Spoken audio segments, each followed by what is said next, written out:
बिस्मिल्लाहिर्रहमानिर्रहीम। एक ओवरसीज़ भाई ने बताया कि वो टैक्सी चलाता है और 2-3 साल बाद पाकिस्तान जाता है।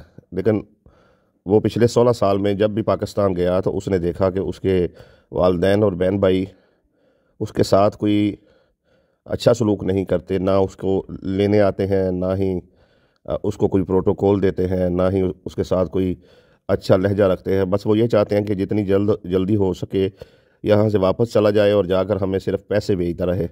उन्होंने मुझे पैसे निकालने वाली मशीन समझा हुआ है। सारे फैमिली के लोग जो है वो अलग अलग अपनी ज़रूरियात बताकर तो मुझसे हर माह जो है वो पैसे लेते रहे और 16 साल मैंने इसी तरीके से गुजारे, 1 रुपया भी जमा नहीं किया। हर चीज़ अपने बहन भाइयों और वालदैन पे लुटा दी। अभी हाल ही में मैं पाकिस्तान गया तो मुझे कोई रिसीव करने नहीं आया, मेरे बच्चों से किसी ने कोई प्यार नहीं किया, किसी ने कोई छोटा मोटा गिफ्ट लेकर नहीं दिया, किसी ने हमारी दावत नहीं की। तो बड़ा अजीब सा माहौल था। मैं बहुत हैरान था कि इनके कैसे मिजाज हैं, ये कैसा सलूक मेरे साथ कर रहे हैं। तो अब मैं पाकिस्तान में जो मेरे हिस्से में थोड़ी बहुत प्रॉपर्टी थी वो बेच आया हूँ और अब इरादा किया है कि मरते दम तक पाकिस्तान नहीं जाऊँगा। और ये बात बताते हुए वो शख्स नहायत ही अफसरदा था, रंजीदा था, गमज़दा था। अल्लाह अकबर, अल अज़मतु लिल्लाह। देखिए, ये जो आखिरी लाइन है ना कि अब मैं कभी पाकिस्तान नहीं जाऊँगा, ये कोई इंसान आज से ज़्यादा कर्ब इज़्तिराब में मुब्तला हो तो फिर ही ऐसी बात जो है वो करेगा। देखिए, अपने वतन को तर्क कर देना ये कोई मसले का हल नहीं है, ये बुज़दिलों का काम है। ये कोई छोटी बात नहीं है जो आप अपने ही वतन को छोड़ दें, दूर हो जाएं। आप अपने अंदर तब्दीली लाएं। ऐसे तमाम लोग जो अपने अजीज़ व कारब से तंग हैं वो अपने अंदर तब्दीली लाएं। और जो अभी नए गए हैं ओवरसीज़, उनसे मैं ये गुजारिश करूँगा कि आपने बाहर 18-18 घंटे मेहनत करनी है तो घर वालों को ये नहीं बताना कि आपकी कितनी आमदन है, आप महीने का कितना कमा लेते हैं। उसके अलावा पाकिस्तान में बैठे हुए नकम्मे और नखट्टू जो बहन भाई हैं, उन पर बेजा दौलत जो है वो निछावर नहीं करनी है।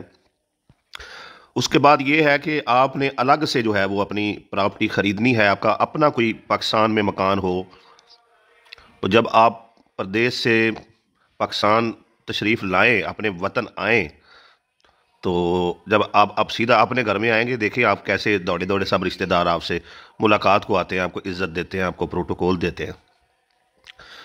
तो इंसान तो बुनियादी तौर पे लालची है। और फिर पाकिस्तानी कौम, अल्लाह माफ़ करे, यहाँ बैठे हुए लोग जो हैं, इन्होंने 24 घंटे निगाहें जो है वो ओवरसीज़ पाकिस्तानियों की जेब पर रखी होती हैं।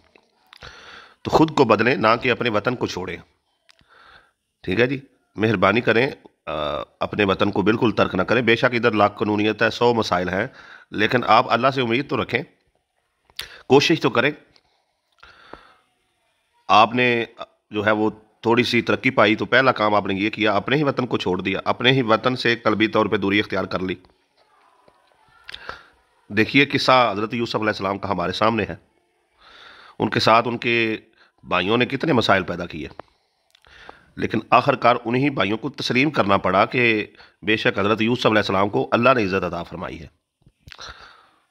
तो ये आपसे जितना भी जलते हैं, हसद करते हैं, तकलीफ़ें देते हैं, ये एक ना एक दिन जो है इनको मानना पड़ेगा कि आपने इन पर बहुत एहसानात किए, बहुत नेकियां की। ये नहीं माने तो इनकी नस्लें मानेगी।